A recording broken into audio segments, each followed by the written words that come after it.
One. Where's the video? And See, we this are new shit. live.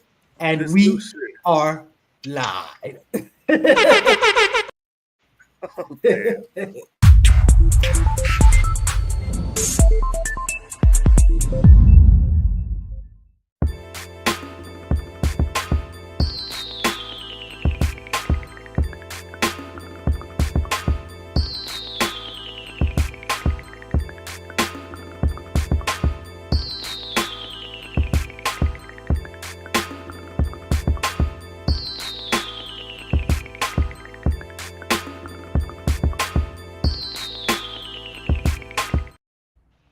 I know what Greetings it and is. salutations. We give Walk a little bit of production control. He messed everything up. Now I can't find nothing.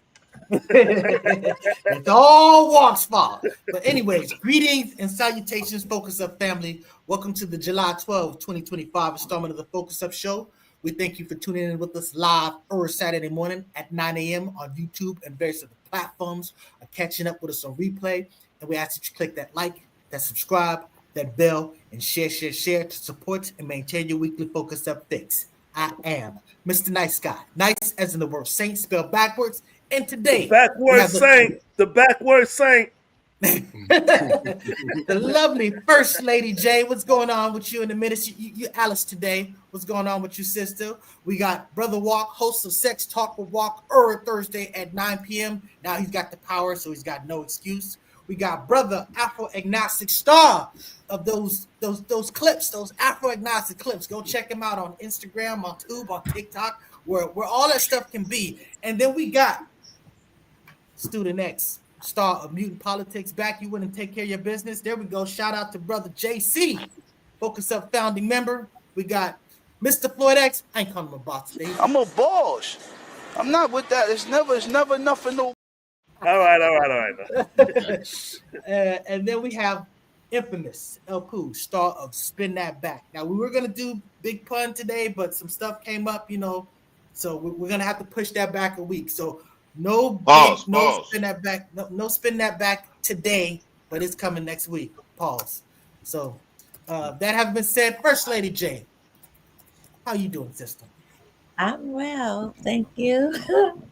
Just glad to be amongst the show again today. I have a lot going on today, busy day, but I made time for Focus Up. And we always appreciate it, sister. Brother Walk, what's going on with you, sir? I'm chilling, about to go live on Instagram and Facebook. You know how I do, feeling good. And you know I'm looking good. Afro Agnostics, what's going on with you, brother, out there? And I believe you're in Georgia. Is that correct? Correct. I'm out here in Georgia. I was going to be more specific, but I said, nah, let me not say that. I don't know for some reason. That's like Detroit instincts, but I'm glad to be here. Glad Lady J, First Lady, can make it, I did something different this weekend. I saw the secularized version of White Jesus, Superman. Wow. Oh, that's what's up. So we'll definitely be talking about that. Wow. Student X, sir, what's going on with you, brother? What's good, bro? Look, I gotta ask y'all, man. Is that clip I saw with Dr. Umar talking about the female and fish and all that? Is that real? Yep. Or was that it is. She has an aquarium. That was some cold shit he said. Bro, he broke all type of man code. He made himself look bad, man. Look, don't air your shit out on the internet. Man. It was funny though. It was funny. My God, Dr. Umar, man, he was stripping. Mr. Floyd X, what's going on with you, sir? Hey, man, I'm excited. I'm chilling. I went to go see the real king of the South perform last night here in Sacramento. Y'all know who the real king of the South is? Ludacris, the real king of the South, performed at the California State Fair last night. Great concert, great music. His catalog is endless. The real king of the South. I don't know about he's pretty dope, but I don't know about the real king of the South. What's going on with you, El Pooh? What it do? Just blessed and happy to be here once again. Got things to do, so let's go. All right, let's get to the Mr. Student X, since you're here, how about you do the honors? We're gonna start off first of all, talk about the Texas situation. You know, rest in peace to the sad, horrific casualties of that situation, brother. You have the specifics. Can you give that to us? Yeah. You know, the flood out there in Texas, July 4th. You know, is what the wild thing about it. Widespread destruction. Right now, we know the death toll is at least 120 people have been confirmed dead across the state, with 60 adults and 36 children being included among them. Just in Kirk County alone, there's still over 161 missing individuals. You know that they're looking for right now, which includes campers and counselors from Camp Mystic, which is a Christian girls summer camp there on the Guadalupe River. 10 others remain missing from other parts of the state. You know, so you know there's a lot going on, man. Like RIP, you know, to these victims, you know, and the recovery efforts. There's a lot going on here, but there's a lot in terms of like with NASA's involved. Of course, you know, Trump just pulled up, you know, recently. There's lots of volunteer efforts that are taking place. But what's crazy about this is that the water rose 26 feet in 45 minutes. Damn. God damn.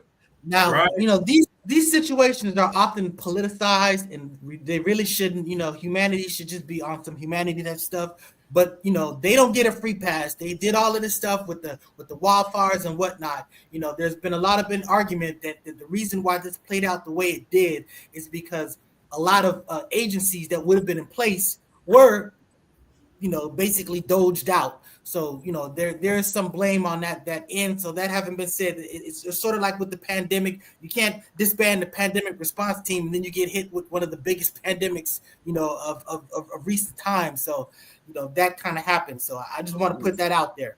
But that we can't let this go. Yeah, I'm go sorry, ahead. go ahead. Speak on it, sorry, brother. Speak on it. I'm gonna give it to you, First Lady. But go ahead, speak on it. You know I what was I'm trying talking to tag about. in right at the end as you was. I'm sorry, as you was putting the ribbon on it. My bad. But no, we can't let it. No, we can't let it be just presented as a natural disaster. It's a political disaster, and we can't be jump into partisanship. It's not a blue thing or a red thing. It goes back to what you said. Doge cuts. You can't cut the early warning systems. You can't cut the infrastructure and then sit around and complain about how the states were not able to respond. Most of California land is federal land. You cut federal funding to, you know, the Department of Forestry and things like that. That's going to have an impact. Was there a direct causal link between this flood and the cutting of those? No, the infrastructure doesn't help. We know that it makes states more vulnerable. So we can expect more of this. First Lady J, you have anything to say about this system? I think Afro-Gnostic said everything that needs to be said. I totally agree with his statement. You know, I just say rest in peace to the families. It's a sad situation. You know, no death is a good death, but my heart really goes out to the girls from the camp. I mean, children. That's just tough. So I want to give you guys something. Anybody have something to say about this, Mr. Student X, or Yeah. I mean, I gotta say something because not everything has been said. You know, so yes, I understand people saying the Doge cuts and whatnot. You know, that's easy to pick from. You know, right now, but there were past efforts to fund this flood warning system, which included a 2017 FEMA grant application. It was about just under $1 million. But it was unsuccessful due to the budget constraints and noise complaints that, you know, or where the project would had, you know, created and what it garnered, you know. And so that, in fact, there was a change.org petition for the sirens that had over 35,000 signatures, you know. So we can't just put it all on, you know, this Trump Doge cuts. The state nor the county prioritized this system, and the people who are in these counties didn't make sure their politicians, the people they were electing, made this a priority, you know. So, you know, there's some accountability that goes around, you know, I should say some responsibility that goes around to a lot of different, you know, camps, if you will. No pun intended. Awesome. Yes. Well, if I can slightly respond to that really fast, but if you look at where a lot of the states where they didn't have the infrastructure or they cut staff is due to funding. That's the primary reason. Yeah, you're not gonna find any argument with that. But like when we try to assign it to just Trump, that's where I disagree because funding in general, what Americans are saying is that America has not been put first, and we're funding everybody and everything else, but critical infrastructure and things that we need to modernize, our nation and our country, including investment in not just the edifices but people. We're not doing that. And so that's a bipartisan thing. Both these, parties, are doing the same thing. They haven't prioritized, the American people, and so that's all I'm saying. For the record, I didn't say anything about Trump, but that haven't been said after that. Hold on. I got something else to say about this. Go ahead. I want to give a shout out to Mexico for sending some of their peoples out here for the help with the rescue and recovery in this tragedy. Great point, brother. Because if it happened to them, I'm pretty sure that our people wouldn't be doing that at this point. So what up, fool?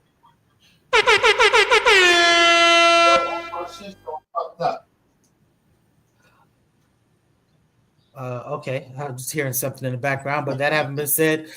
Today, this month, this is Disability Pride Month. We try to give some spotlight to the various of these situations that come up. So Disability Pride Month, and that's very disrespectful. Yes, but Disability Pride is a time to recognize the history, achievements, experiences, and struggles of people with disabilities. It affirms that disability is a natural and valuable part of human diversity, not a deficit or a condition to be fixed.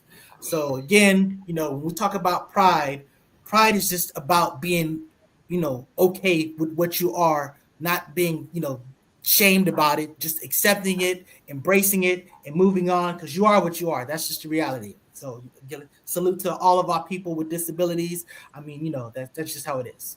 So wait a minute, I have a question because you start confusing me for a second. So I was thinking that this was just isolated for gay disabled people. That's not what it is?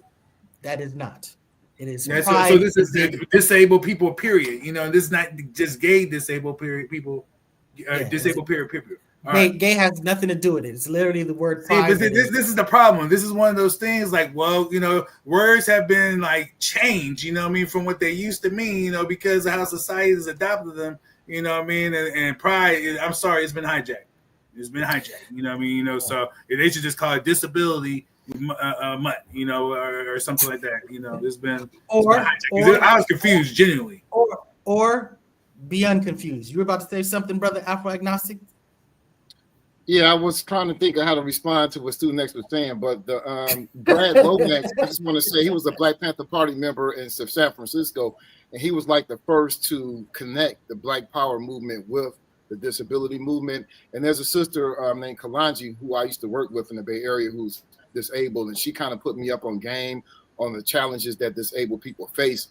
And a lot of disabled people don't like to be called disabled too. I know, at least back, those politics, but and then, as I was thinking, like, I think this is a natural progression. I mean, most people probably on this panel at some point in life they will no longer be able-bodied. We see it with our elders now, they walkers, canes.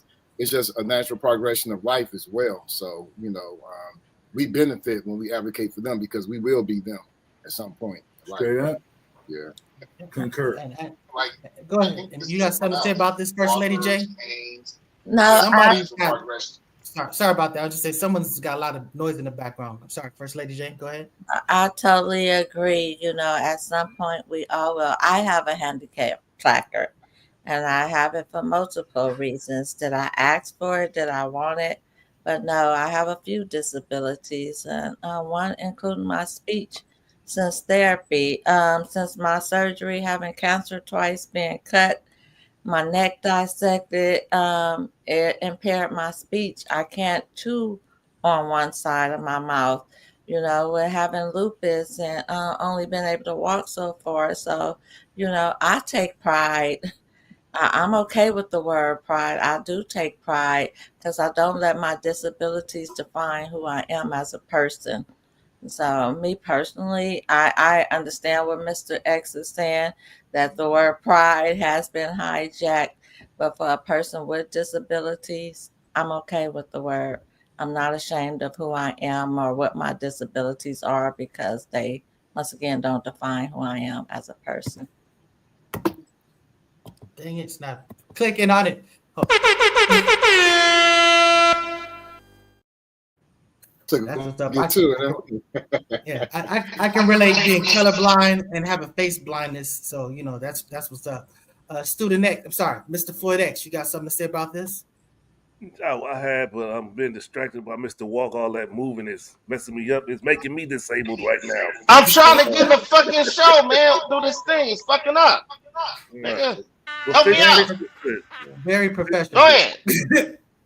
All yeah. Right. So I mean, salute to all our disabled brothers and sisters out there. You know what I'm saying? It's a bad situation. Or I feel for everybody that's disabled. I know people person that's disabled, and I understand taking pride in it. And I never knew there was a Disability Pride Month. I never heard of it. And then Brother Afro talking about a connection. I never knew there was a connection between Black Pride and Disability Pride. You learn something new every day. Is what I'm trying to say. So that's what's up. That's what's up. You want to move on? Infamous Pool. I always give you the last to put the bow on it. So if you got nothing to say, we can transition to. Yeah, let's just go ahead and move on.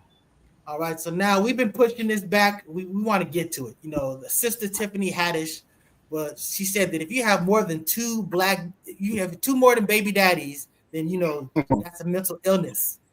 Now, I've actually looked into it, and she was saying more. She was just saying something about the biology, about when you have a child, its DNA gets mixed with you or something. So basically, once you bring in multiple, whatever, it was, again, I'm not trying to give any substance to it. It sounded very much like the brother, always talking about Maine. You know what I'm saying? I forgot what his name is, but I'm just saying that she went into it, and it was a situation that, look, if you got more than two baby daddies, that ain't no mental illness thing. So what, you're supposed to just cut it off or something? I mean, it just is what it is. It's probably not helpful for her to even say that. But I want to give First Lady Jade first response to this comment. What you think about her saying that? I think coming from someone who does not have any children, she should have kept her mouth shut. I do believe at a certain point, I'm going to use one of my ex-best friends as an example. She has 10 children, 5 different baby daddies. And I honestly just straight out told her, I think you have a mental condition, because who has that many children, that many different daddies, and no job? Like, something is not clicking up there. There's no way in heck that I would want to have that many children and I'm not financially stable. And her response would be to me, if she can afford one, she can afford another one. Well, if you're not working, you're not affording it, and you relying on welfare. So that's when I was like, yeah, something is mentally wrong. I can't say I have a problem with women that have three baby daddies, because I really don't know what's going on in each individual life. That would not be my preference. I have two fathers and 4 children. But with my second children father, I didn't want any more children. I was done, but God said something differently. I literally was on birth control for 12 years, and got pregnant. And I always personally, I don't want to have more than one father. I want my children to have all the same father. Things happen and occur in life. People get married. Some people get their tubes untied just to have. So there are various reasons. So I disagree with Tiffany Haddish, especially, like I said, coming from someone that has never had children. Brother Walk, we'll give you a chance to speak because you've been. My apologies for earlier. Sorry about that. But anyway, but I say, whether it's a mental condition or not, that's up for debate right there. I kind of feel like women, when I see a woman who have like 5 different kids and 5 different baby daddies, that's like, goddamn, where do you draw the line? Where do you say, you know what? Where is marriage in this equation? Like, sometimes women are choosing to have a child before they choose marriage. Like a guy can propose to me, like, oh, I don't know about that. It's more of a commitment to have a child with a guy. So whether it's mental illness or not, but I think it's something that should be thought about before you just let the guy shoot the club up, for real. Interesting. That's what's up. Brother That's Alpha Ignatius, what you got to take on this, sir? You're muted. You're muted, brother. Muted. 1 2 1 2. Okay. Yeah. I think that whatever date she made the statement, if you look at any statements, I haven't looked, but before she made that statement, she already believed that women with multiple children fathers, or what do they call it? Multiple baby daddies. Yeah, multiple baby daddies. I think the proper word is multiple partners or something, father or something. Some word they use, I can't remember. But she already thought they were crazy. She sperm donors. You call them what? Sperm donors. But I think she already, so she's thinking backwards. She already had that conclusion. She already proposed that. So then when she finds, she's ignorant of biology. So when she finds out about fetal microchimerism, she tries to link that to the mental illness, which doesn't really make sense because any one of us on the panel today, we can be chimers. There's different forms of chimerism. I have part of my right leg is light-skinned, like a light-skinned person, you know what I'm saying? But that could be because I have a different set of cells with their separate set of DNA.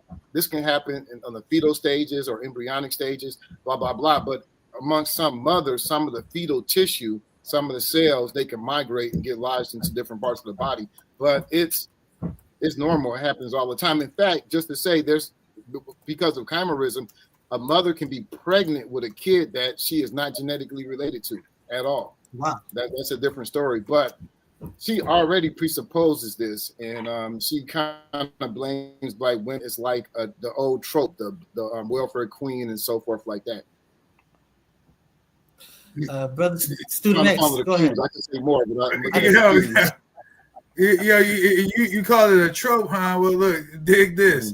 Man, look, they're not crazy, man. I mean, they have major incentive, due to policies that go way back, in terms of, women being encouraged, to not have a man and be single and then enter into this welfare system. Like right now, today, if you were to add it all up and figure out, okay, for, a family of 6, which would be a woman and her 5 children by 2-3 different babies, how much is she taking in annually? You know what I mean? And so when you combine the cash, the food, the health care, the child care, the tax benefits, the state generosity, and income and different program participations, when you add it all up, they're making between 50 and 100K a year, homie.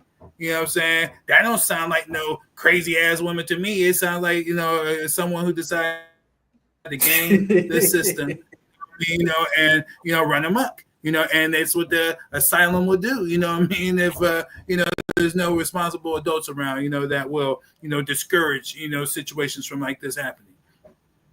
Mr. Floyd X, you got something to say about this? I would like to. Yeah, I kind of agree with brother.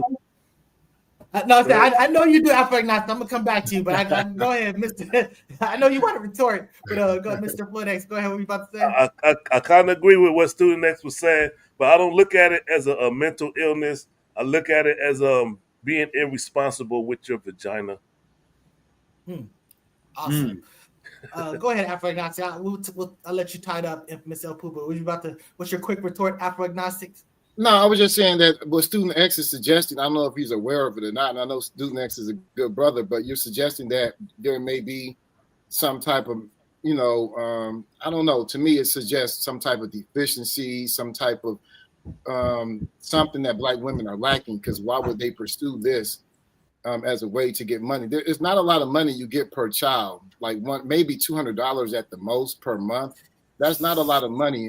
You have to actually spend that money on the child. So that is, when we look at it, we see it's tracked by poverty. We see the more poor you are, the more likely you are to have multiple daddies as of your children. That's just a fact. I mean, I think black women are highest, then Latino women, and then white people are the lowest because they are better economically. So I think it's a matter of education and economics. But I don't think he said anything about black women. I didn't. We know that the system is gamed. And you got to understand, when you talk about Section 8, you're getting housing for like, you may be paying like $20 for something. So I'm just saying that we know for a fact that some people will grow up in a household. You'll be a young person, maybe in the project, not too well, whatever, stuff like that. But if you get pregnant and you get on the system, you get basically a chance to be a grown-up and control your own thing. You get your Section 8, you get your county, you get your, all this other stuff. It gives you an opportunity to escape a situation and play grown-up. And I'm not saying that that this is like a black problem or a female problem. I'm just saying that we know that the system is game because we've seen it. You know what I'm saying? But I still, again, I'm not about taking away these programs because the people that really can use this, do really need this. So it's still a good thing. But I think what he's saying is 100% true on a level. Yeah, on a level. But black women are disproportionately represented on that. And then when Tiffany Haddish is referring to black women when she makes that statement. Make no doubt about that. Well, let me say this then. Black women, you don't have to take no advice from Tiffany Haddish. Not only is she not funny, but she's mentally ill. Ouch. I agree with that. I concur. All right, so that's been firmly established. So let's get to Superman. Hey, I want to say something real quick. It was kind of refreshing hearing a conversation that wasn't about Donald Trump on this show. Not yet. Give us some time. You know what I'm saying? For the record, hold on. Say anything about Donald Trump again? That was refreshing. So, okay, Superman. Speaking of Donald Trump, put up the meme for the show. Oh man, I don't have it. Is it up there? No, I don't have it. Yeah. So the conservatives got really up. They're I want to say panties in a bunch. I apologize for that analogy, First Lady J. But they were upset because the director said that Superman is the story of an immigrant, finding his way and just people being good and good prevailing. I don't think Director James Gunn takes on Trump, saying Superman reboot is about politics and immigration. In effect, you illegally entered a country. This is how you're going to be? And yeah, James says the interview. So and again, this is white fragility. This is white, white needing to be in a victim type situation where it's just like, look, dude, he is an immigrant. Would you hate on Superman if he was real? I mean, it's just the reality. He's one of the good ones. They're good immigrants. Can I make a correction? He's an illegal alien. Yeah, there we go. Yeah, very clearly. Literally. So you got something to say about this, First Lady J? Looking at that clip, I'm like, it did look suspicious on there. So that's all I have to say. Yeah. Wait, hold up. Did you say that Superman is an immigrant, Mr. Nice? Oh, he was the immigrant. He's an immigrant. He was an immigrant. I didn't think he was illegal. Oh, bro, he's not no damn immigrant, bro. So look, let me stop you from saying anything else, bro. Superman and most depictions, and the storylines, from the comics in particular, he's born as Kal-El on the planet Krypton. He's sent to Earth as an infant by his parents to escape destruction of their planet. So by all definitions, it aligns with that of a refugee, someone who flees their home due to a well-founded fear of prosecution, disaster, destruction, seeking safety in another place. You know what I mean? He is a refugee, you know what I mean? So let's call it for what it is. You know what I mean? Now, I can see why people would say immigrant because in a sense he relocated to Earth, and he's integrated into society. But the reality of the situation in almost every version, I haven't saw this new one yet, and who knows what they're going to do with this, you know what I mean? But, he would be a refugee, period. So, If he was not born in this country, go ahead, Walt. If you was not born in this country, or on U.S. soil or American base across seas or something like that, you need to shake the spot. That goes for Superman too. Let's move on. This is kind of silly talking about Superman, but oh glory, let's rock and roll, baby. Well, the silliness is the fact that it's even an issue. But go ahead, brother. Afro agnostics, you got to. I'm just tripping on what I'm just saying this. Why do they need to shake the spot? I mean, they never needed to shake the spot before, but suddenly now it's this sudden urgent need to shake the spot, which I don't get. But in this movie, I will say, resources, buddy. And that's Come the on, thing. man. Was that horn for what? Was that horn for There's what? no measurables that the 10 hell million. The timing was terrible then because he said resources, baby, and that's what it is. You know what I mean? No, 'cause he jumped in. Wait. No, it's not resources. It's not resources. It's xenophobia. You know what I'm saying? Because again, there's no measurables. No, not one measurable that you can show. No casual link between your quality of life, the amount of income you take in, so forth, and these resources that supposedly these 10 million illegal workers are taken from your plate. There's no measurables. Now, on the other hand, we can look at the situation in Mexico City, and we can see measurables. We can see how it's directly impacting the lives of the locals there. But here, there is no measurables. But going back to the Superman, I thought that, I think James made that statement, that parallel, because one, he is a Democrat. And the Superman, this message was kind of different than the one I used to watch, the old black and white Adventures of Superman, Truth and Justice in the American Way. This one was very different because he kind of critiques the U.S. He critiques himself. He repudiates the relationships that the U.S. has with Boavia, which is Israel, and also the technocrats, Elon Musk. I think it was, it's worse seeing these. It's worse. I can't wait to watch this movie. There's a lot of messaging going on in these movies, and Superman is the ultimate man. He's been like that icon for men. He's the ultimate masculinity. He's a secularized version of white Jesus. So, I think it's So you liked it, brother? Is what I'm hearing. You liked the new movie? No, I didn't like it. Okay, but the critics. That's how they've been saying it. That they. No, I didn't like it. I didn't like it. It was some old liberalism. It was liberal stuff. Okay. Oh well, now you're talking about. I saw the movie.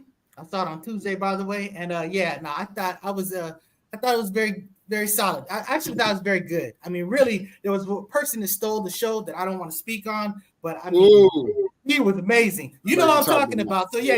So that's what I'm saying. So at the sum of it, it was Superman. At the end of the day, the take on what the parents were actually doing. I don't know. That was some stuff right there. So all I got to say is just go check it out. I heard that, but they didn't say what it was yet. Thankfully, there no spoilers. I'm not gonna do that. I'm not gonna do that. I got respect. Go ahead. So Sinners is on Hulu free now. Come on, man. Let's move on from this Superman we talking about.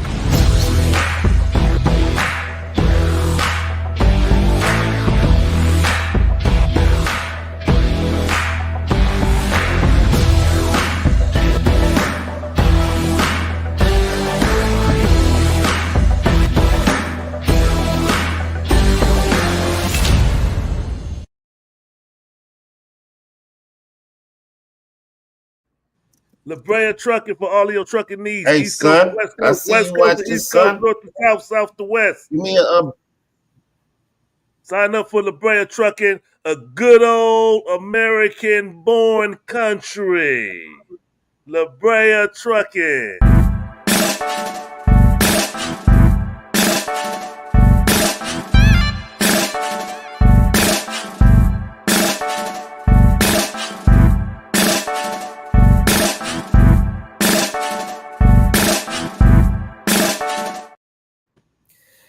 go get you some of that black honey. Go Be Alive at gobealive.org. And if you want to get it in person, go to the Petty Vice in Venice or to the Afro City Marketplace at the Crenshaw Mall. Shout out Sister Nitra. Is that a good old American-born country?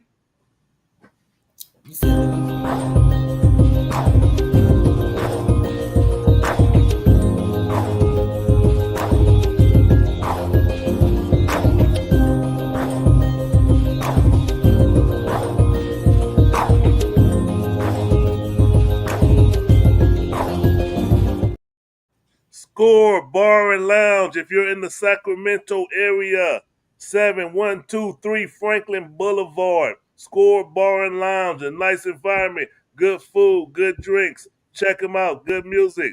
9 or 10 big screen TVs to watch all of your favorite sports. Check them out.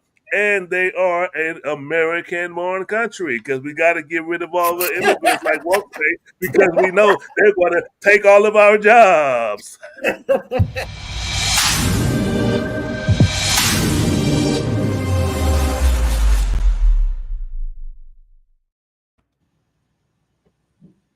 You're muted. They taking his words. The migrants is taking his words. Hey, Floyd X, you feeling the vibes? Yeah. Sex Talk with Walk every Thursday, 9 p.m. I got a good show coming up. I had to do another one because I've been getting a lot of requests. Dating over 40. Ooh, crucial. Yes, part 2. All I want to say are immigrants taking black people's jobs. Hell no. Right, let's get to it. Nice guy, where we at? Wait, but didn't you hear that people are doing those jobs that they was allegedly not doing, that Americans allegedly didn't want? That's documented. Yeah. So when you go to those car washes, you don't see people there. You see all this other stuff that where these people. Who used to do car washes, buddy? Who used to? There was a movie called Car Wash. Who was the predominantly race that was doing that?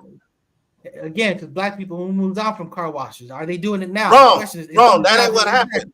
They got undercut by illegal aliens that would do the job for less. Car washing is less. Yeah, exactly. Fruit and cotton too. I want to hit. Let's talk crazy. Let's talk about what's going on in reality, bro. That is the reality. The reality is. I know the sister. The reality is, I know that the sister. Shout out to brother Dim Girl. She posted up a video going to the car wash and wasn't no people there. So I'm just saying that's a real reality. Yeah, because now they're gonna start hiring the brothers. The brothers. Wait, listen. Come on, y'all want some bullshit right now. Now they're gonna start hiring the brothers who got felonies, who can't get the jobs in the office and stuff like that, how they used to. You can wash cars, clean the tire, put the fresh in there. Come on now. Those was jobs that we was doing for the brothers who couldn't get the corporate jobs. It's coming back, fellas, and they're gonna have to pay a living wage. Y'all got like twist. We'll see how this plays out. So that having been said, we were supposed to do the video reaction. I don't know if you got that video on time together, Mr. Codex. It's in there. It's up there. Okay, I do have it. So let's just gonna play this video and we're gonna react to it. Okay, so if some people haven't seen it. Man,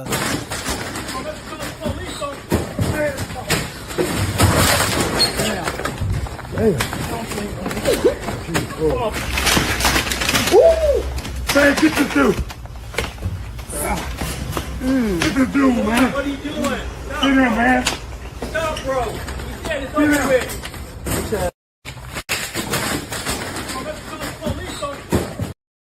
So now this was a situation. This is the video of an older dude fighting a younger dude. The older dude looks like a customer. The younger dude looks like someone who worked there.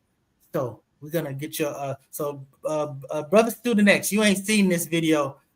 What's your first just gut reaction when you see this play out? So none of us know context and all that, or anything like that. Yeah, the only context is that there's a customer throwing boxes at an employee, but the bottom line is the older cat fighting a younger cat, and Unc got swole up. So it was a situation we always talk about. You got to understand. Go ahead. Yeah, no. The main thing is that that older dude had no business looking up on a younger dude. If he couldn't throw no hands and had no type of I think that's the main situation that we should pull from this, fellas.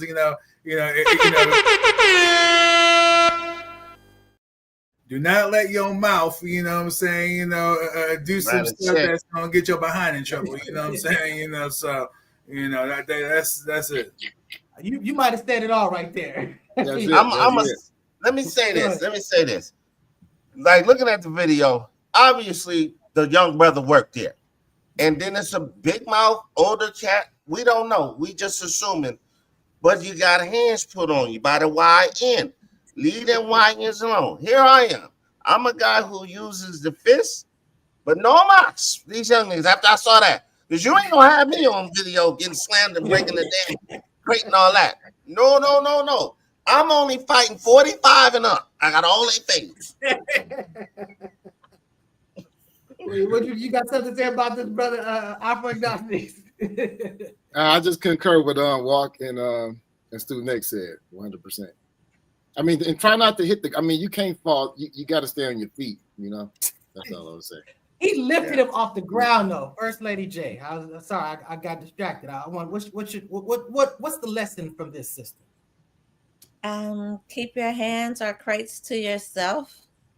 That's the lesson. For me personally, or boxes, I'm not sure what they were.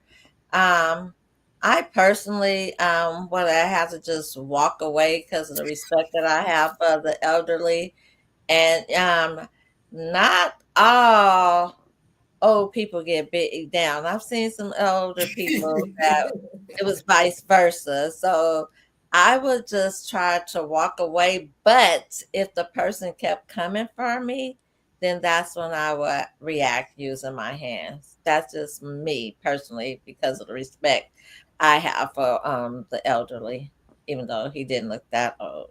That nigga wasn't no elderly. He like my age. He probably was in there acting up, and that young brother put hands on him. You so next week you didn't say it, but like you wrote it. He wrote a check. His mouth wrote a check. His ass in cash. That's what I was looking for. That's the one right there. That was it. He obviously, if he wanted to fist fight, he would have thrown punches. He threw objects, so that goes to say something right there. But I understand you guys take on putting hands on a person, but he didn't let off for the man, and this seemed like the man had a chance. So it's like when I see a person that weak and they're not really able to fight back, it's just go ahead and walk away at that point. This is a great point. What's bad is no one tried to break it up. Just pull the phone out and record. How do we get to that point in our country? That's 100% right. This situation should have been de-escalated, but respectfully, let me answer that is. That's because nobody want to get caught up in anybody else's shit. You know what I mean? And stabbed, shot, you know what I mean? Or anything else like that. It's crazy out here. You know what I mean? You can't rely on law enforcement and all that. You know, and then in California, I mean, the gun laws are really weak. You know what I mean? And it's hard to get, you know, different permits and whatnot and everything, you know? So, yeah, you know, you just tend to mind your business, you know, for the most part. You know, that's how most people do. Now, if you're one of the ones that don't do that, you know what I mean, you know, then, hey, you know, maybe we should call you Superman or Superwoman, you know? And plus, if you're the first person to put it up on your profile, you know, you get a whole lot of views, too. Yeah. It's true. I would say, man, I worked at a school where 85% of the students had ankle monitors. They used to call me the referee. Fortunately, I didn't get hurt, but you can get hurt breaking up these fights. You get in the middle of like two YNs, two young dudes that's really, man, you can really, really get hurt, get some things thrown at you. It's just hard. Usually I wait it out. I see what person really doesn't want to be there. And then I go for them because they're looking for a way out anyway. So you can tell in their resistance when you yeah. Like Mike Tyson in that Holy Vanderfield fight, you know, when the ref grabbed him, Mike was like, "Thank you," but yeah. So hey, great points. So all right. So now let's get to Mr. Student X. I know you want to talk about. We noticed a trend with Black women unemployment. Actually, Afro-agnostics, I want you to set the table for this. You brought this up. Okay, yeah. So the Bureau of Labor Statistics, they dropped their statistics for the month of March to April, and there was a drop in 1% of unemployment the unemployment rate went up, you know, vice versa, it went up by 1%, or unemployment dropped by 1%, either way. And that sounds small, but that equates to over 100,000 Black women. So, and that drop is the most in unemployment in any demographic. And I think the key causes are, no doubt, there's no shadow of a doubt, it's federal job cuts, DOGE, the Trump administration, and the DEI rollbacks. those are the biggest culprits in this matter. So it's just something, you know. That's not true. Go ahead, so Mark. Go ahead. yeah, Go ahead. when we think about the DEI, the attack on DEI and all that stuff, again, the end result is less resources into Black pockets, into the Black community. So that's the original, that's the reason why I'm against it. Go ahead, Walk. So you don't have a problem with illegal immigrants taking out resources, but you have a problem with the sisters losing a few jobs that was not relevant to society. That's what these cuts are for. These guys, all this stuff. You gotta understand what's going on here. Well, is that relevant to the Black community? It ain't, because wait, hold on. It's such a small percentage of people that have those jobs in the Black community. It's over 45 million Black people in America. Cut that to half. Let's say 20 million, which is the women. Okay, let's just say half. Then you put the percentage that's working these jobs. It's very small that y'all talking about. A lot of things that's going on while women are losing these jobs because they got those soft jobs behind the desk, which with AI is about to take over. And it's going to be way, I like saying this word, it's going to be way worse than it is right now. Going to be way worse. I'll let my baby mama like, yo, girl, you better get on something else because you working from home. You're going to be the first to get cut. And I ain't got no room in the 4-room house. This on the room for one nigga.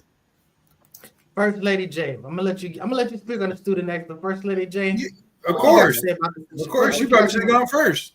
But First Lady J, go ahead. Well, big things can sometimes come in small packages. So while you saying it's a small percent or what these Black women are doing, it's a lot. It means a lot to the Black community. I'm against it.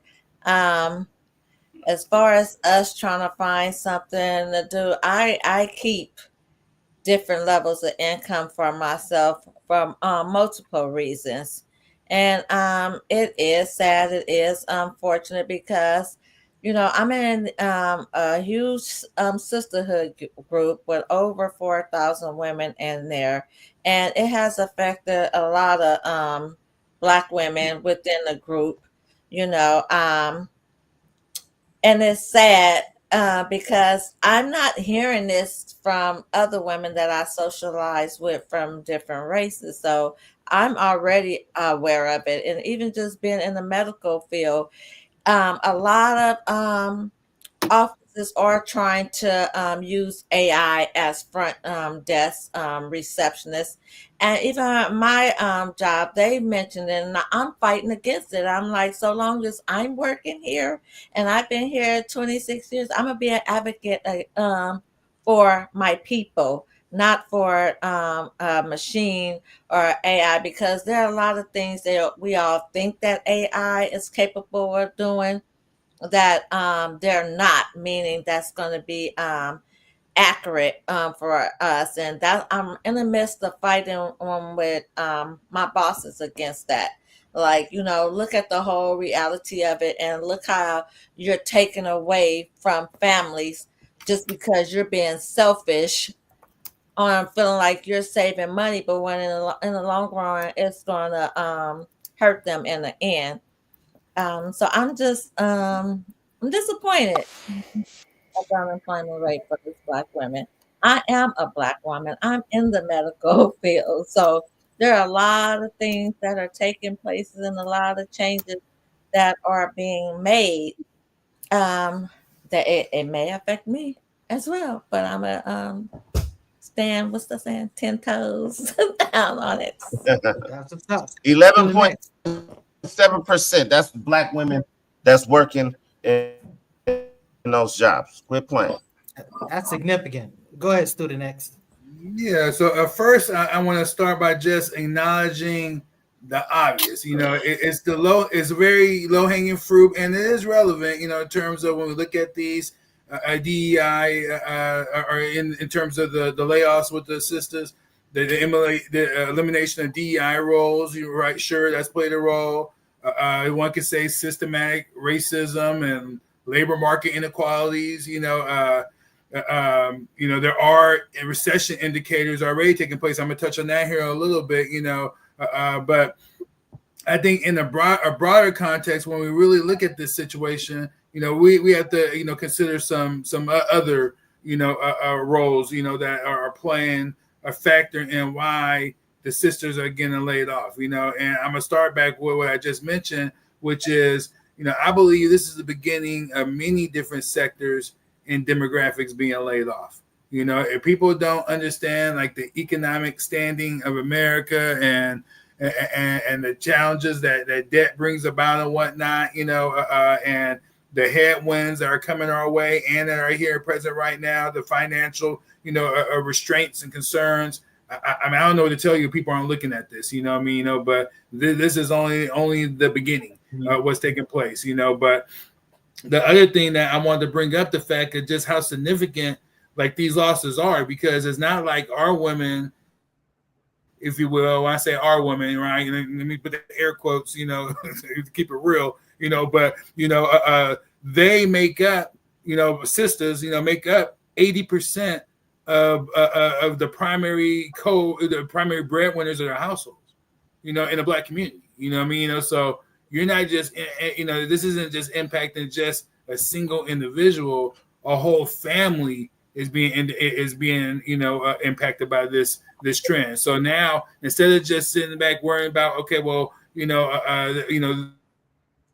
this is a problem, my thing is, okay, what can we do about it? And usually we want to point at somebody else, but there's some other things that we could consider. And one of the things I looked at, just to name one, and then I'm gonna get off this topic, is that when you look at like the major, we know that Black women are most educated among everybody, right?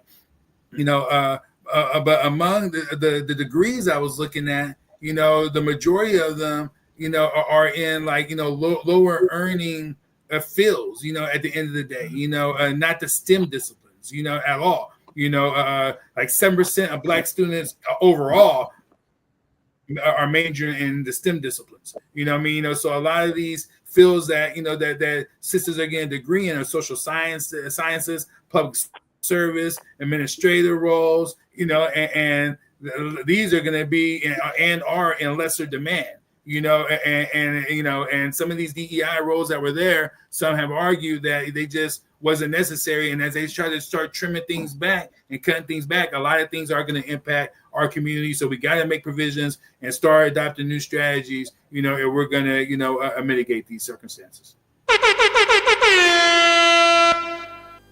Born.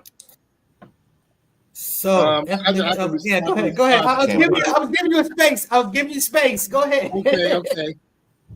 I don't even know where to start, but say the budget from year to year, the fiscal budget doesn't change much. It was from year to year, it doesn't. It was $4 billion just approximately last year, $4 billion this year. What's really going on is a redistribution of the wealth of that $4 trillion. They're taking it away from Black women. Literally, that's what they're doing. They're taking away from Black women. They're taking away from other minority groups and marginalized groups. And what are they doing with it? They're putting it they're beefing up. It's like taking away from somewhere, Quicksilver, and then building it up somewhere else. They're putting it into the Department of Defense, the Pentagon, to Homeland Security, ICE, police force. They're beefing that stuff up. That's what's really going on. And that's going to create a problem. And in order for the government to run, what are you going to do? Because you're coming up short because you're not taxing the rich. So what do they do instead? They borrow from the rich at interest, which increases the deficit.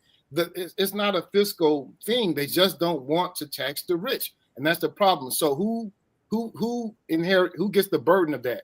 The poor and the marginalized are going to have it, feel it the most.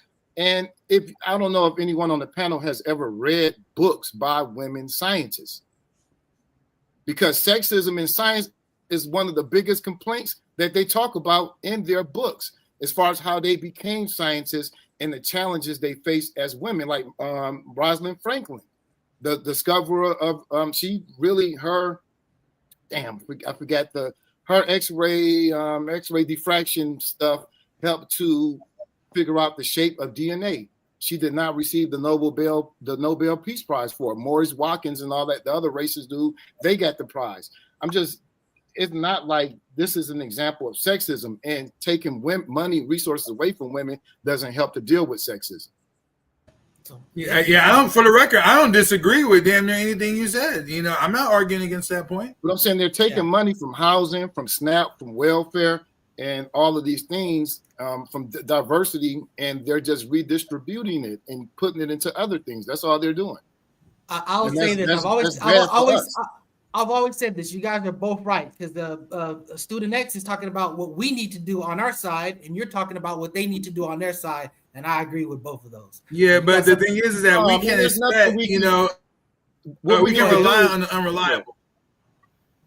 We just can't rely on the unreliable. And in this situation right here, well, it's not about relying. It's about holding them accountable. Oh no, you do that, but you also have to go ahead and adopt, strategies, that are aligned with the times, And if you don't do that, then you can be doing the right thing at the wrong time, getting the wrong result. There are no strategies, man. It's either the government is going to distribute your resources to marginalized groups, or they're not. They're going to increase it, or they're going to decrease it. When you look at the wealth in the United States, when you look at the suburbs was created by the government. We talk about the government created the ghetto, but they simultaneously created the suburbs when they created the ghetto. Everything that white people get generally, when you look at the wealth, is a handout. Most of the wealthy inherit wealth from their parents. They don't work for it. Donald Trump would be a stupid, poor white man if he wasn't born rich. I'm saying this is like, was you going to do something with nothing? How are you going to build wealth? You have to has to be invested in schools and the community infrastructure, community development, in order to produce these type of outcomes. It can't be just individually. So I'm going to figure it out. No, you're not. Community. Let's pivot. Okay, let's pivot. Infamous El Poo, you want to put a bow on this? Oh no, y'all didn't say a whole lot right there. Okay. All right. So what we have next after that, we have Trump. Okay. This was a hey, I got the video for it. Let me share my screen. Trump. All right. Liberia is a longtime friend of the United States, and we believe in your policy of making America great again. And we also go a long way with you in your diplomacy that has to do with economic development and commercial friendship. And we just want to thank you so much for this opportunity.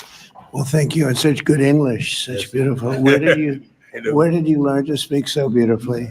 Where were you educated? Where? Yes, sir. In Liberia. Yes, sir. Well, that's very interesting. It's beautiful English. Sure. I have people at this table can't speak nearly as well. And they don't know. But hold on. This is the thing about Donald Trump. This is what a lot of people like about Donald Trump. He keeping it real. He was a knowledge. He didn't know that. He didn't know that was the language of the country. 80% of the he didn't know 80% of the people speak freaking English. He didn't know. Now he said it straight to his he's face. the most informed man possibly in the world.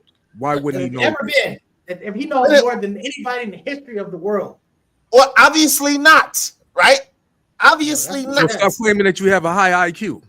Obviously not. He was not informed about that. And dumb and saying all this old stuff. If you got listen, it's Liberia. Like if you know the history of the United States, you should know the Liberia coming for a handout too from America. What you think that is for? Israel is too. So everybody is. It's not because of Trump. Yeah. Handouts. And he played correctly like Zelensky didn't do. You supposed to kiss the ring, baby. You gotta kiss Donald Trump ring, baby. I'm pretty sure somebody would have briefed him and let him know that Liberia speaks English if he would have listened. What I'm saying is, to me, it's not that big of a deal, bro. No, it's a big deal because I think it's a pattern. I mean, he also didn't know what the Congo was. He didn't know if it was a person, place, or thing. I don't know. His racial verbiage about the continent referred to, countries and Africa is shithole countries. I think this just an example verbally of his racism and his ignorance. I mean, the 5th president of the United States, Liberia is named after, the capital of Liberia is named after the 5th president of the United States. The flag of Liberia is based on the flag of the United States. The establishment of Liberia was facilitated by the United States. Black people from here went over there in the 1820s and established Liberia. To be ignorant of that, the fact that they speak, I knew this, and I mean, I knew this in my early 20s at least, you know, like, come on now. Hey, like, I got a question for you, First Lady. So you heard the video, right? Mhm. Did that dude sound like he had great English to you? His English was great, understandable. I felt like it was great, but it wasn't something that Trump needed to say, and it just goes to show his ignorance. This is coming from the man that told us to drink bleach during COVID. So, it's like, what more do you expect from ignorance? And Walk, he should have known better. If you don't know, then don't say stupid stuff.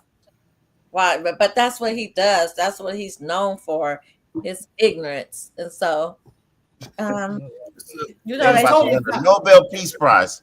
And it was totally condescending. It was Trump totally did more condescending. in the last 5 months than Biden did his whole presidency. Affected more shit. Walk.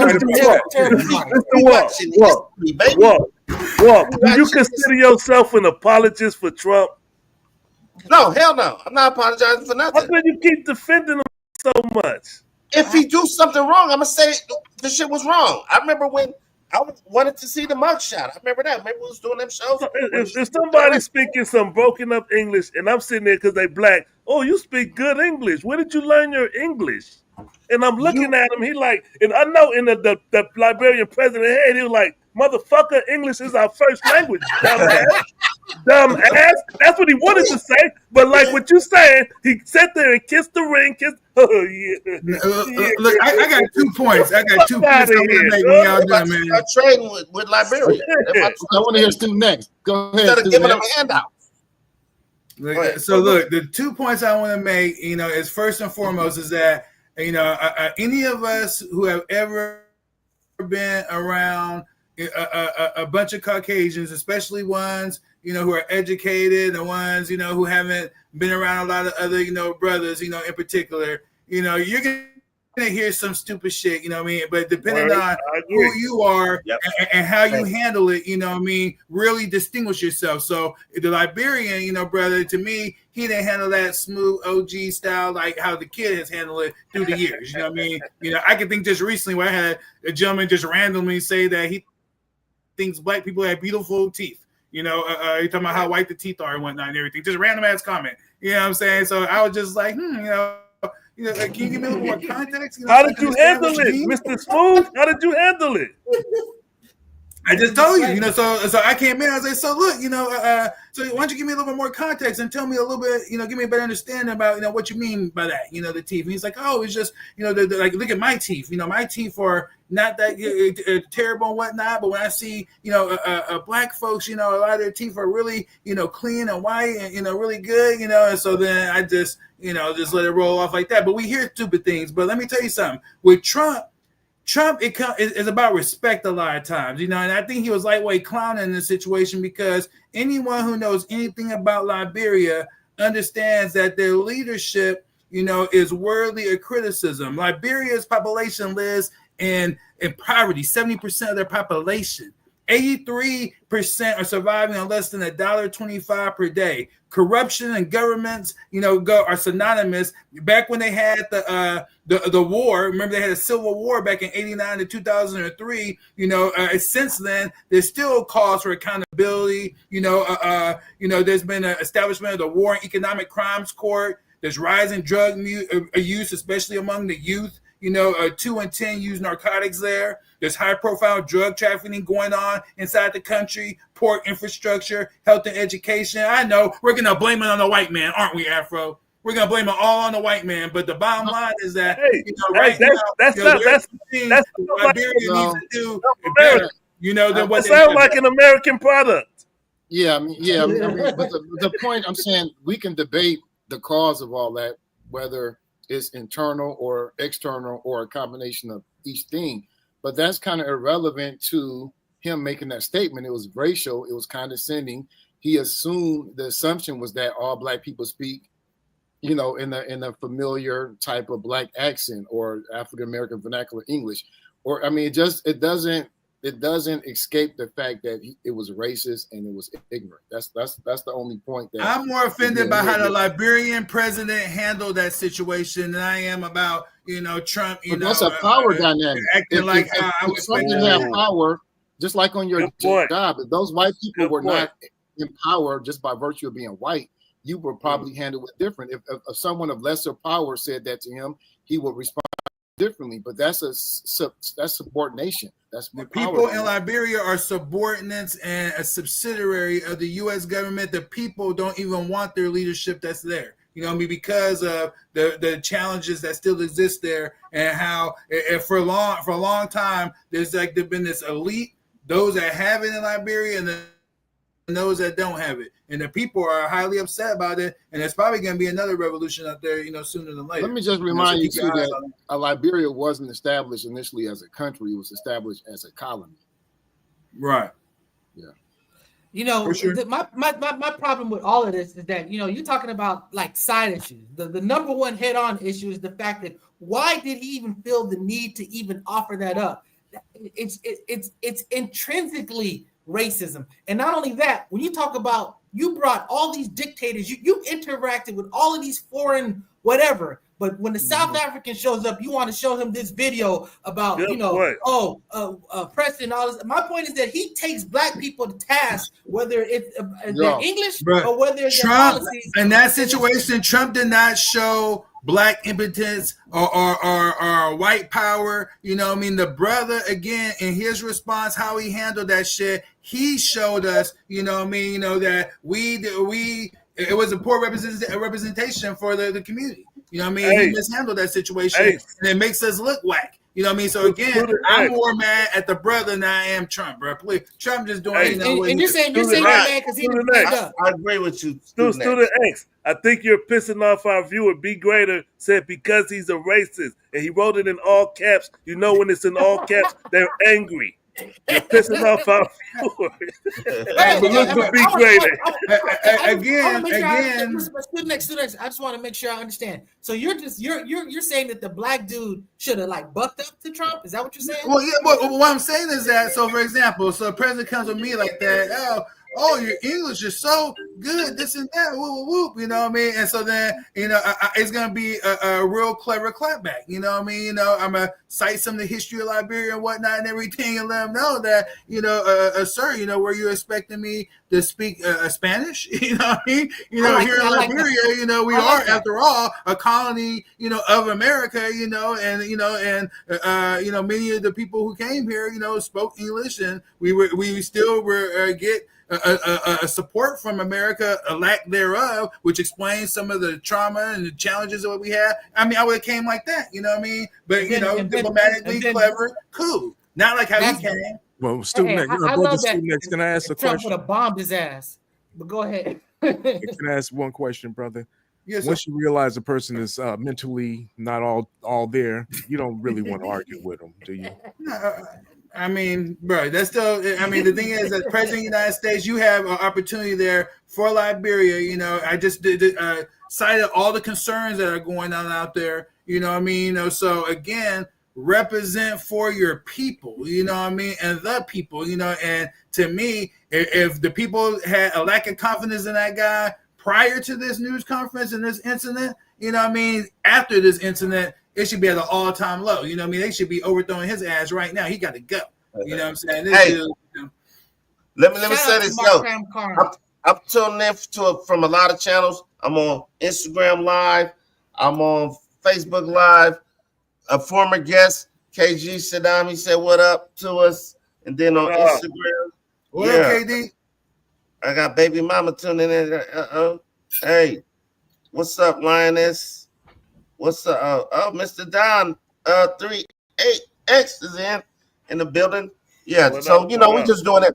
We on live. We going live on all platforms. We just trying to, you know what I'm saying, grow the platform. Like, subscribe, and share. We're playing. You know what I'm saying? Yep. All right. Hey, all right. So quickly, let's talk about what went down in MacArthur Park.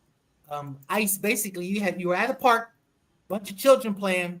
People show up in military and outfits, and it's a big dust up. Mary Bass sees what's going on, and she basically drives over there and basically is like, let me speak to your supervisor or whatever, and gets on the phone like, hey, they need to knock this off.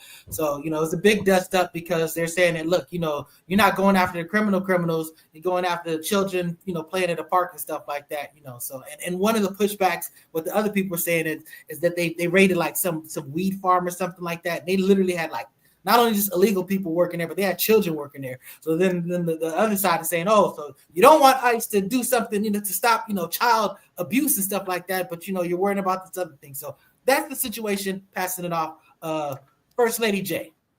Sins of the Father, baby. You gotta go too, little baby, little kid. You gotta go to sins of the Father. Look, I'm out of here. I gotta go. You don't look like First Lady. He's the second lady, but go ahead. Peace out, bro. Thank you. Man, I know he pissed right now. He gonna bring himself back in. He gonna say something. Guess who's back? Guess who's back? Yeah. I'm out. Go ahead, First Lady.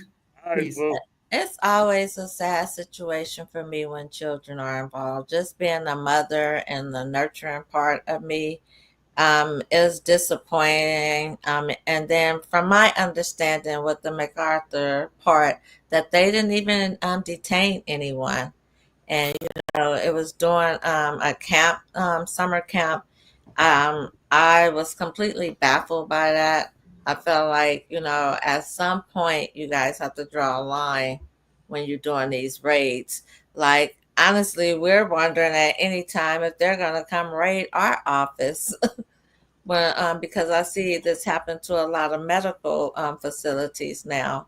So just the mother side of me, I found it very heartbreaking. These kids get traumatized during this stuff.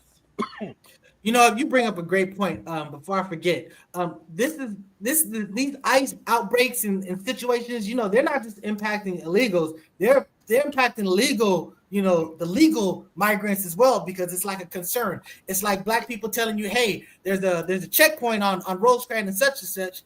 I may be a lawful person, but guess what? I ain't driving down Rosecrans over there and such. So I'm just saying that it does have an impact. So you see stuff vacated that otherwise wouldn't be, and that's commerce that's being hurt. But let me pass this off to brother Afro Agnostics. What you got to say about this, brother? The ICE needs to be disbanded, and I think that I agree. These raids, just the facts are the facts. I don't even put ice in my drinks no more. I ain't even playing no iced tea, no. Anyway. But it's not effective. It's just not effective. You got more money for ICE, you got more ICE officers, and you're doing less than Obama. You're doing just over half of what Obama did, below the radar. And it kind of leaves me like the goal is not to deport these 10 million illegal workers or undocumented people. That cannot be the goal. And I just want to share really quick what I think the goal is. This is my opinion. The goal is to provoke street conflict with dissident groups who tend to be Democrats tend to be people that they call liberal, or that they call left, which are really liberal, and so that you can escalate militarism and get rid of your dissidents. The other goal, I think, just like they built the prison industrial complex, is to build a detention industrial complex, which will establish detention centers in rural areas, give white rural people employment, and it will be a way to house, once again, Black and brown people. So I think that, how is it you got all these resources and you're doing, can someone answer that question who supports these raids? How are you doing less with more? Oh, Mr. Walk just came back. Is he going to answer that? Walk, do you want to answer that question? How do you support ICE? You still here? Well, I support. If you're not supposed to be here, you're supposed to leave. That's because you're taking valuable resources from people who need it, and those numbers don't add up, buddy. What was your question, Brother Afro? Make sure he heard. I was just saying, if I'm saying he's not effectively doing that. He's doing less than Obama. He's doing 600 per day. Obama did close to 1,000 per day. I mean, deportations. Okay. How are you doing less with and you have more resources? You remember we talked about this a couple of weeks ago, you know, and one of the reasons why I cited more than anything else was just the strategy. You know, if you look at this strategy that was just used in this situation, it was that of, you know, what one would call like, you know, a bully tactics. It was a show of force designed to intimidate, rather to enforce anything. And then you chose to go into, you know, one of the historically known neighborhoods, you know, throughout the world, you know, or throughout the United States, you know, in terms of, you know, Ellis Island, you know, the Ellis Island West Coast is what they call the neighborhood over there, you know, due to its immigrant population, mainly from Mexico and Central America, you know, and so the scale of it was huge, 100 federal agents, U.S. Custom Border Protection, Homeland Security, you know, but you know, it's just Trump's strategies and the way he's rolling is he's not going to get those type of numbers. You know how he's lumped everybody into one category. You know, just based on status when this has been an ongoing problem in the United States for decades now. You know, and then the lack of humanity that's involved with it. You know, Trump has turned basically everybody damn near against him right now, except for the far right, you know, which you all have always said that was his base. I want to say something too, really quick to address what he just said. Is a problem. This is just a matter of perception. This was never seen as a problem. Again, from the beginning of the United States, 1789, all the way to 1930, it was not seen as a problem. Only in the 1930s and leading to the 40s, when the numbers started to change, more black and brown immigrants coming in rather than white immigrants, then suddenly it's a problem. Suddenly mass deportation starts to happen. Suddenly mass detention start to happen. Prior to that time, for almost 150 years, that didn't happen. So, and then the other point that Walt brought up about the law, he keeps going back to the law. Man, the Fugitive Slave Act was the law. You're not telling me if it's right or if it's wrong. One of the founding, I guess, movements of the United States, how the United States became the United States, is that they rebelled against British troops who were being housed in the town that they didn't feel they were obligated to take care of. This was the whole incident with Crispus Attucks that led to the Boston Massacre. They did not follow the law. They said, fuck the law. That was George Washington, the 1776 boys. They said, fuck the law. They provoked violence with the police in the streets. And that's how the United States was founded. So you can't on one hand wave the flag and be patriotic in celebration of that. And then when black and brown people do what white settlers do. Come on, man. Teach, brother, teach. Teach, brother, Afro, teach. God damn. Wait. Well, let me show y'all how it's affecting you guys, especially if you're a homeowner. Okay, let's say it's 10 people living next door. They're paying their rent or mortgage, which is $2,400 a month or $20 a month. I'm here by myself, and my rent going up because that becomes the normal around this neighborhood. Now, 10 people can't afford $2,400 a month. That's nothing once you do the math on that. But then a single person living at home. That's why so many homeless people. Y'all ain't looking at what's really going on in America. I told you, I'm in these streets every day. That's what's going on, brother. It sounds like that's why rent going up so high. That's why one bedroom in LA is all waking up, going to work every day, doing our jobs. We see what's going on in America, just like you see what's going on, and we don't see it the same.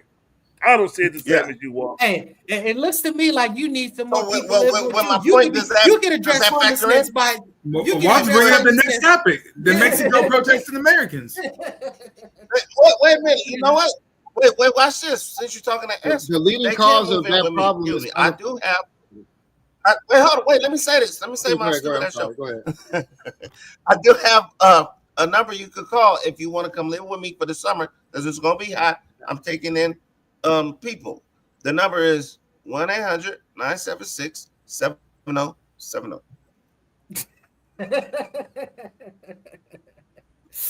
So yeah. So yeah, I'm trying to leave. I'm trying to leave the show. They keep hit the big red button at the bottom, dude. Don't in the stream. Got it. Not that. No, not in the stream. So, but hey, Mexico is having that issue. We talked about that. You touched upon it a little bit. That's a real thing that they're protesting the fact that a lot of gringos are basically saying, I can go over there and stay in Mexico as long as I think I can stay up to like 160 days or something like that. 180. So I just dip my foot in and pull it back. It's like doing the hokey pokey. And the bottom line is I can make my American wage and live off of their sort of like a Mexico life, what they call it, life quality, cost of living. Cost of living. I got a colleague that does exactly that, and he's an average looking white guy. He's making over 100,000 here, in the sexual marketplace. He can pull like 5 and 6 all day, you know what I mean? But, he has, better desires and is thinking about his retirement. So he went,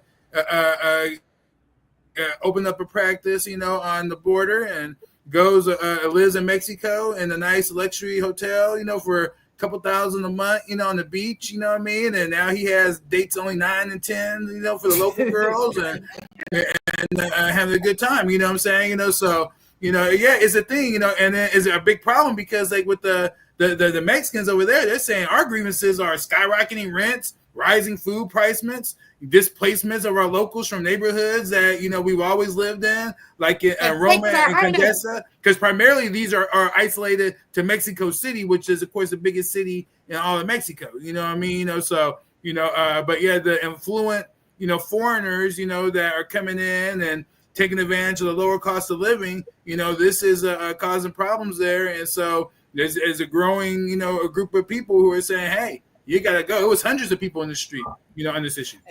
What you think about that gentrification that going on over there, First Lady Jane? After she sips her wine. No, I'm actually no. Sip her wine. That bitch got a wine. It's okay, First Lady. I'm sipping my wine too. Ginger ale. I am sipping my ginger ale. You know what?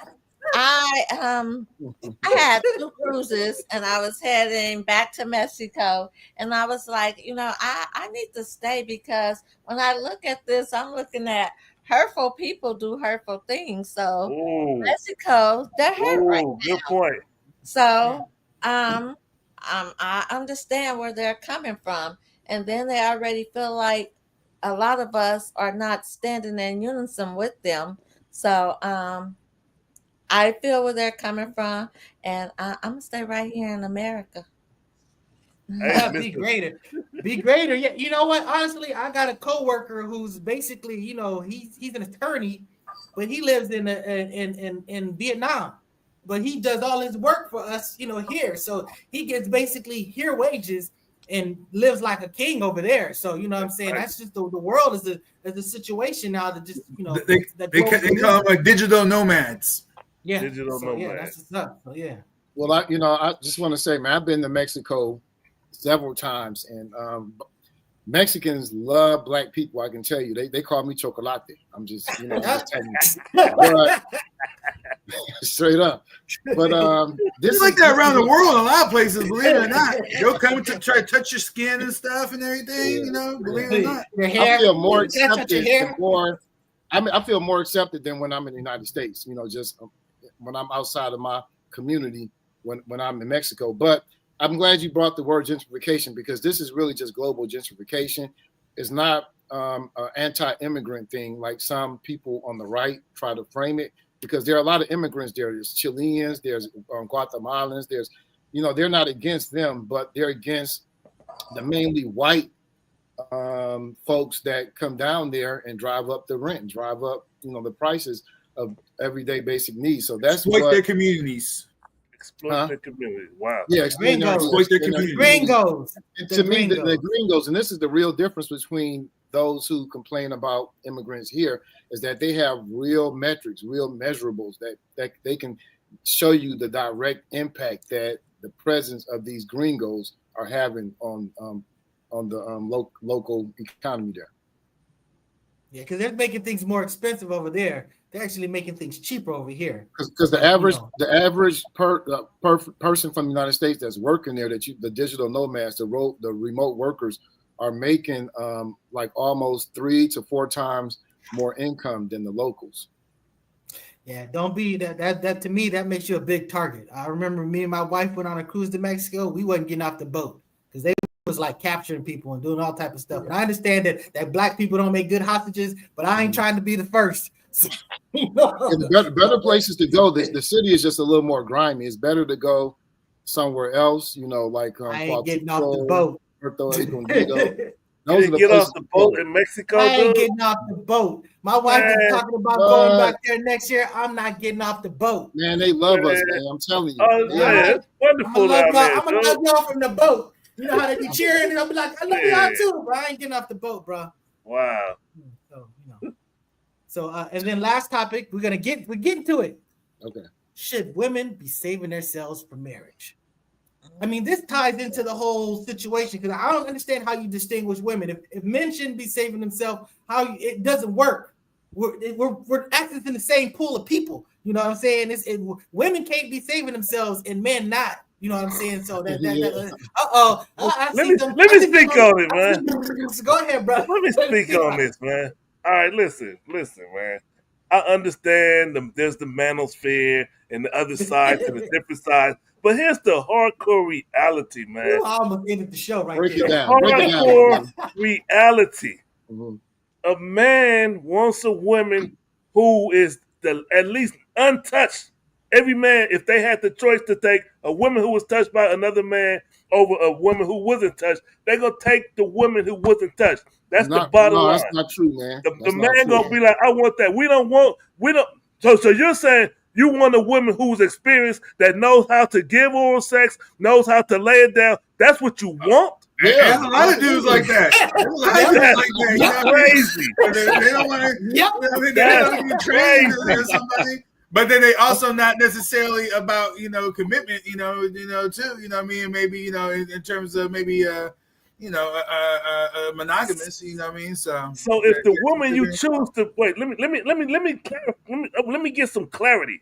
Mm-hmm. So the woman you choose to be the mother of your children, you want her to have been taught how to give oral sex. No, that's a whole different. No, that's you change. That's what I'm talking about. I'm talking about like marriage. That, I'm talking about marriage. To start a family for sure. I want her to say, Yeezy taught me.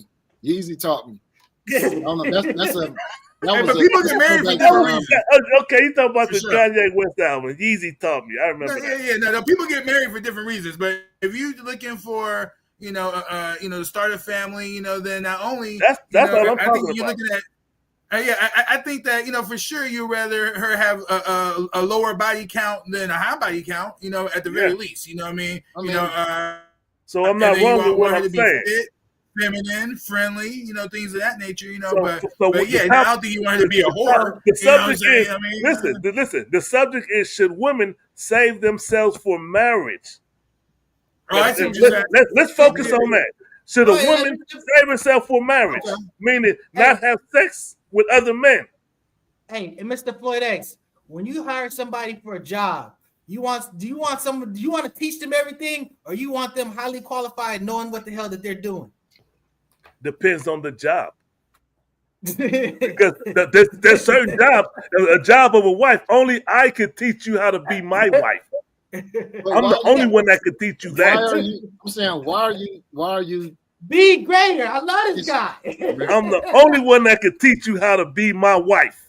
I'm the only one. No other man on this planet can teach you how to be my wife.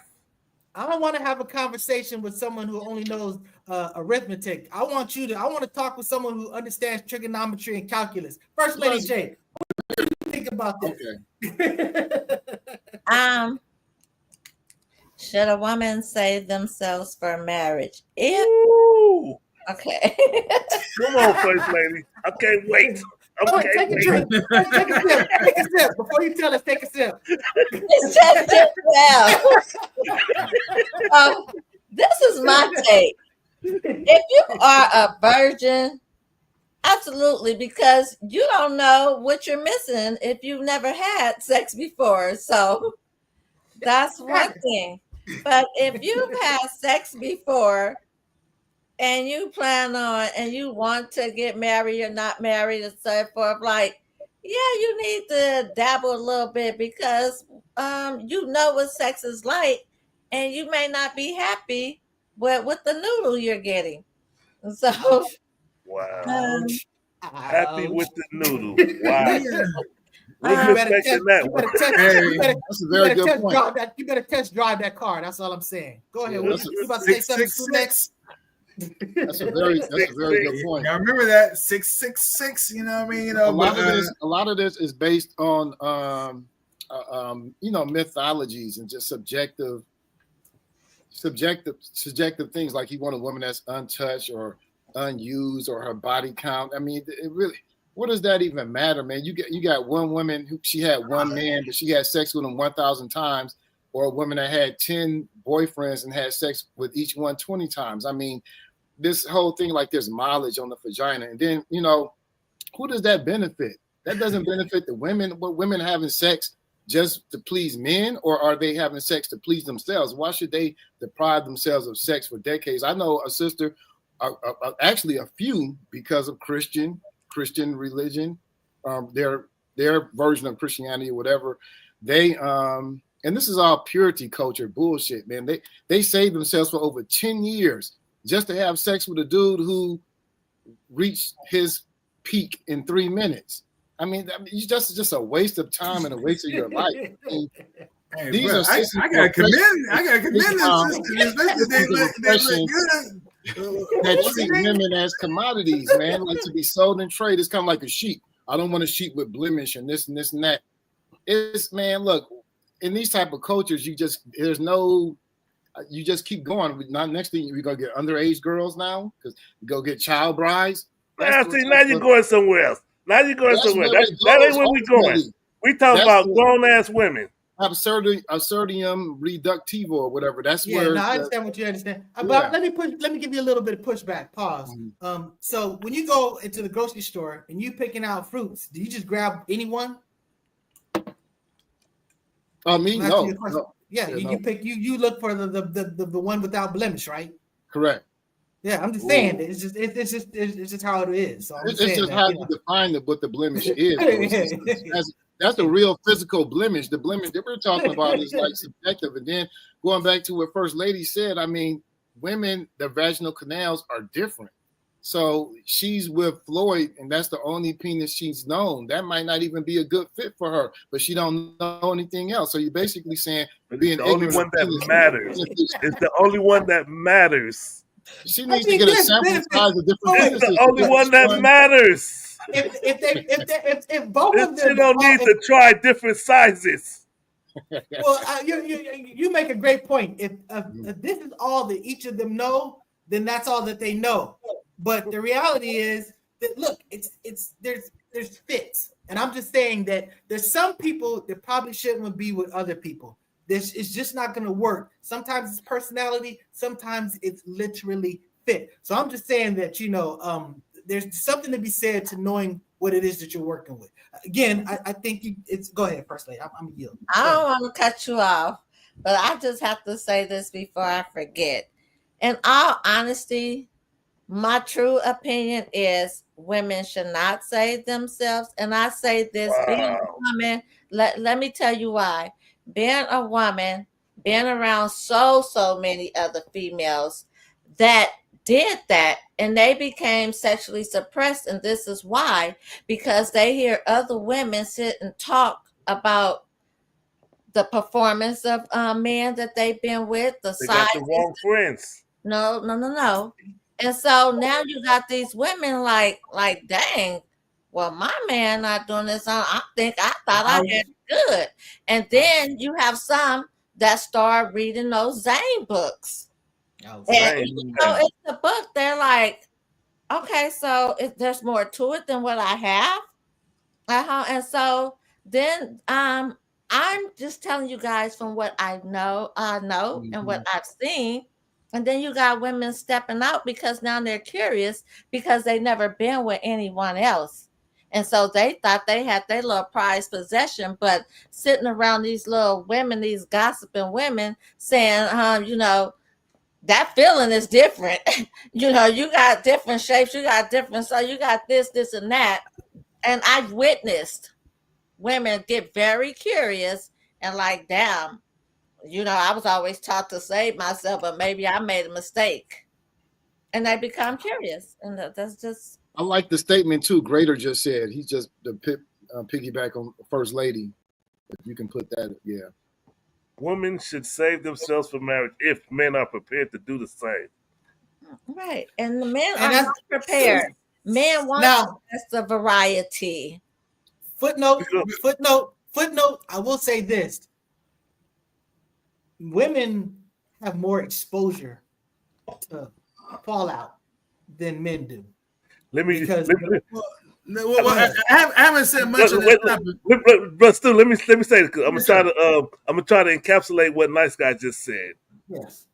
They say a lock that can be opened by many keys is a shitty lock. A key that can open up many locks is a master key. That's all I'm going to say. Oh, that's the most sexy shit. I was going to say that. Go ahead, do the next. A hell analogy, but no, I mean the reality of the situation is that it's women are the one that controls access to the canal. You know what I mean? So it's not up to us. You know what I mean? Necessarily the wait for marriage, if you will. It's it's up to the women. You know what I mean? That has to be something they decide that this is part of culture, and this would be a good idea. To maybe change some circumstances and byproducts what we fall into. But with what our sister shared, she shared you the God honest truth. This is like dialogues that are taking place, in particular, among other women and whatnot, so best believe, what I'm saying, best believe, like the more mileage that, if you will, the Afro was saying, the more mileage a woman has on it, the more experience, then at the very least they know what they like, and then if they get involved with you, then you'll find out what's going on. Now, for me personally, I knew I was gonna do things early, in the game, so I definitely would prefer someone with less mileage, versus more mileage, But if I was gonna wait till after college and all that type of stuff, then the reality of it is, those are few and far in between. You see what I'm saying? So. In the game, huh? Right.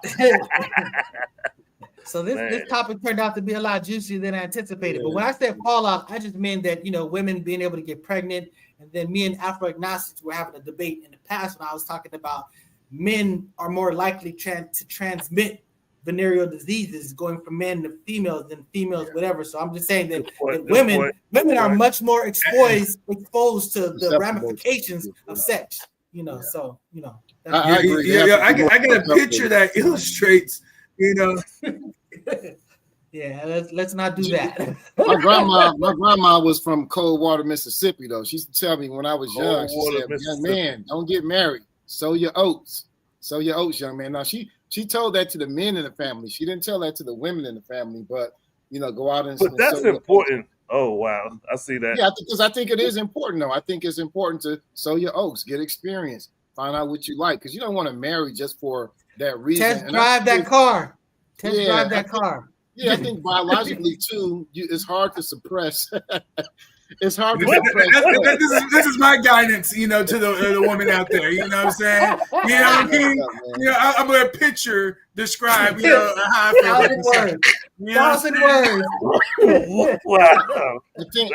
Hold on, we just on the real tip. I think religious sexual suppression is kind of linked to obesity and other things that people do in excess because, man, we're biologically wired for sex. Most of us, some people are asexual, but most of us, we, you know, especially in our prime, man, how are you going to stop that?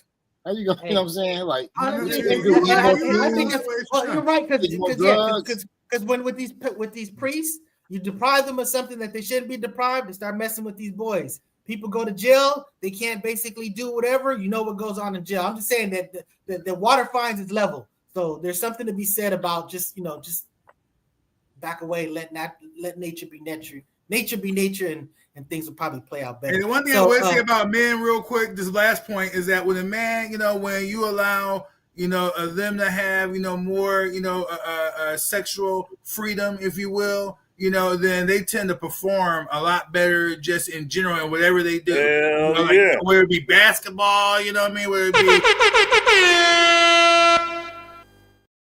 as a man advocate, I'm going to throw that out and just make sure we understand that, Hey, when Tiger Woods was doing Tiger Woods, he was dominant. Once that got exposed, right?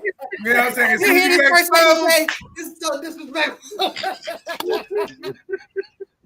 Hey, in closing, I remember there was a famous quote by Eleanor Roosevelt. I think she was arguing with the president that they were allegedly at some like a hen house or something like that. And they were talking about how she was saying that, the rooster can go on and on and on. And she was like saying like, yeah, you notice that, he can go on and on and on. And it's like, yeah, but he's got all these different, options and stuff like that. So there's that connection as well. So that having said, I'm not saying one thing other than just passing this information, but like, subscribe, share. Boy, things are so smooth when Walk's not around. But